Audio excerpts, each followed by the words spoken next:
These are the top 10 commanders for beginners in mono black. And that finally brings us to number 1 on this list. Zul Ashur, Lich Lord with a zombies archetype.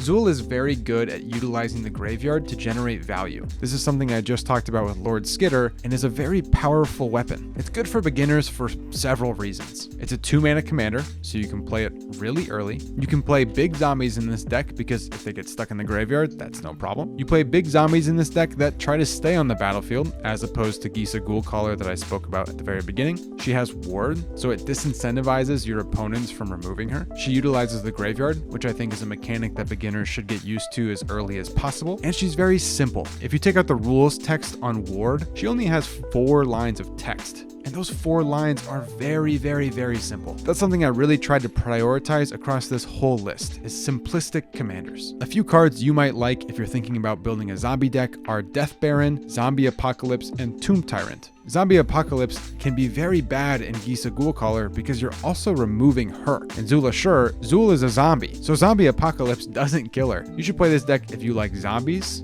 if you want to play a mono black deck, if you like the idea of using the graveyard, or you like necromancers and pop culture. So why did I pick Zul as number 1? Like I said before, there's 4 lines of very simple text. It synergizes well with what zombies want to do, and zombie decks are very basic. All you're trying to do is flood the board with zombies, go wide, swing in, and kill people through combat. And I think that's the best way for beginners to play the game.